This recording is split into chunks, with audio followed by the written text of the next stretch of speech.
Welcome to my YouTube channel. ඔයාලා සුපුරුදු පරිදි අදත් එක තෝරායිට අපේ YouTube channel එකෙන් එල්ල තියෙන තවත් අලුත් වීඩියෝ එකක් එක්ක. ඔන්න අද වීඩියෝ එක නම් ගොඩක් අයට සුපිරිම වීඩියෝ එකක් වෙනවා. මොකද අද වීඩියෝදී අපි කතා කරන්න යන්නේ කොහොමද Drock OS කිසිම error එකක් නැතුව කොහොමද install කරගන්නේ කියලා.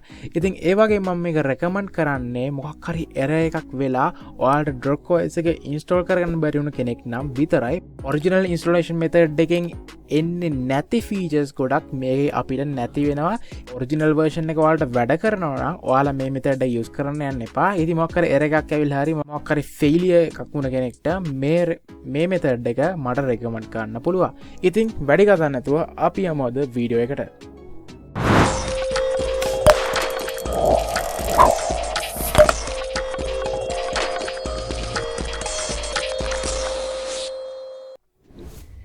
ඉතින් යාළුවනේ මතක ඇතුව channel එක subscribe කරන්න, මේ වගේ videos එක දිගට බලන්න, එහා පැත්තේ bell icon එකත් click කරන්න. ඉතින් ඉස්සෙල්ලාම වලට අවශ්‍ය වෙනවා මෙන්න මේ files දෙක. ඉතින් installation process එක වෙන ගමන් මම explain කරන්න කොහොමද මේ වැඩ කටයුතු ටික වෙන්නේ කියලා. ඉතින් සරලව කිව්වොත් අපි මෙතනදී සිද්ධ කරන්නේ Phoenix OS install එක හරහා ඔයාලගේ ෆයිල්ස් ටික රීප්ලේස් කරගන්න එක Drock OS එකේ.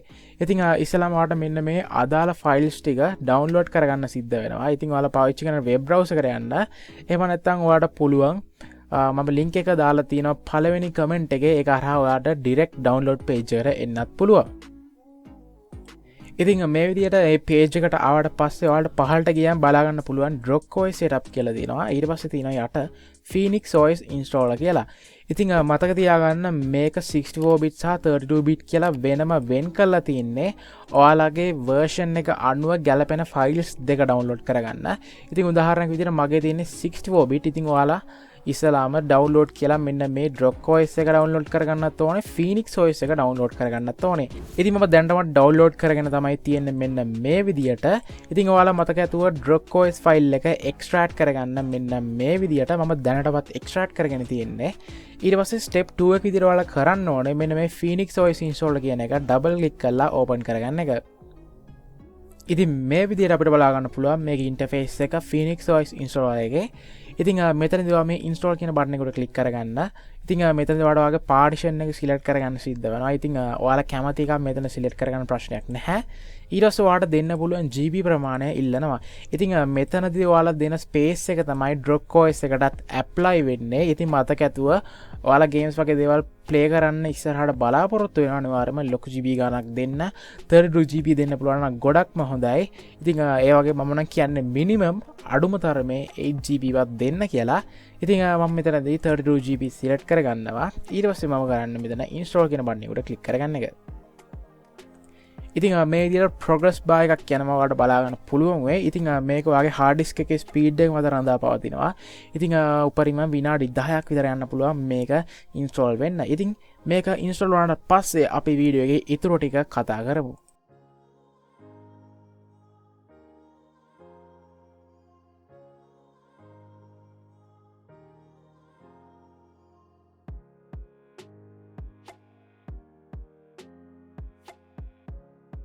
ඉතින් installation එක success වුණාම ඔයාලට මෙන්න මේ විදිහට තමයි බලා ගන්න පුළුවන් වෙන්නේ. ඉතින් මතක ඇතුව මෙතනදී මෙන්න මේ remind me later හරි okay කියන එක හරි උඩ click කරගන්න. ඊට පස්සේ ඔයාලට බලා ගන්න පුළුවන් මේක successfully install වුණා. ඉතින් bug එකක් හින්දා මේක close වෙන්නේ නැහැ. ඉතින් ඔයාලට පුළුවන් මේක close කරගන්න manually. ඉතින් එහෙම close වෙන්නේ නැත්නම් ඔයාලට end process දීලා මේක අයින් කරගන්න පුළුවන්. ඊට පස්සේ ඔයාලා කරන්න ඕනේ ඊළඟ දේ තමයි අනිවාර්යයෙන්ම ඔයාලා යන්න ඕන වාගේ ඉස්සලාම අර extract කරගත්ත folder එකට. ඉතින් ඔයාලට මතක ඇති මම ඉස්සලාම Drock OS files ටික extract කරගත්තා. ඉතින් extract කරගත්ත folder එක ඇතුළට යන්න. ඉතින් මෙතන තියෙනවා Drock OS ISO කියලා එකක්. ඉතින් මේකත් මෙන්න මේ විදිහට බලා ගන්න පුළුවන්. ඉතින් ඔයාලට පුළුවන් නම් මේක extract කරගන්න පුළුවන් නම් හොඳයි. එහෙම නැත්නම් ඔයාලට 7-zip වගේ එකකින් open කරගන්න උනත් පුළුවන්. WinRAR පාවිච්චි කරන්න පුළුවන්. ඊට පස්සේ මේ open එකේ තියදී ඔයාලා යන්න ඕන වගේ install කරපු location එකට. ඉතින් උදාහරණයක් විදිහට මම install කරේ local disk C එකට. ඉතින් මේ C එක ඇතුළට ගිහිල්ලා මේකේ තියෙන Phoenix OS කියලා folder එකක්. ඉතින් ඒක ඇතුළට එන්න. ඒක ඇතුළට ගිහිල්ලා ඔයාලා කරන්න තියෙන්නේ මෙන්න මේ විදිහට ඔයාලට පුළුවන් Windows දෙක ඕනනම් දෙකට බෙදා ගන්න මේ විදිහට. ඊට පස්සේ ඔයාලට කරන්න තියෙන්නේ මේ Drock OS එකේ තියෙන මෙන්න මේ files ටික ඔක්කොම select කරගෙන drag and drop කරන්න තියෙන්නේ මේ පැත්තට මෙන්න මේ විදිහට.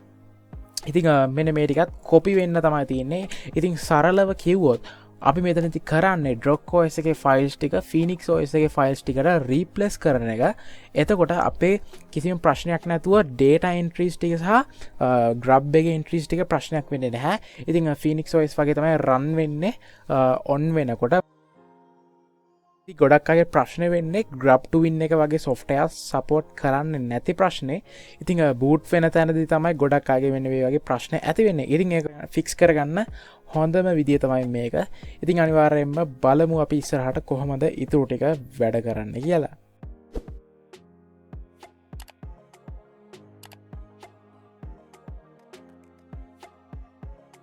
ඉතින් මෙන්න මේ වගේ රීප්ලේස් කරන්නද කියලා අහයි ඔයාලාගෙනුත්. ඉතින් ඒක මේ විදිහට රිප්ලේස් කරගන්න.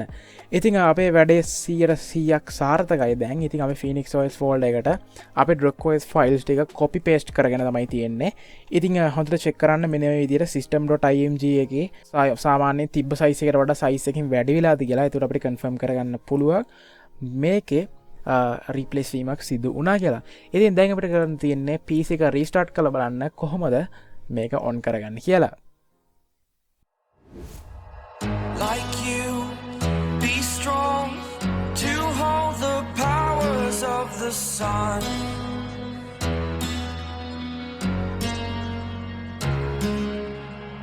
To dream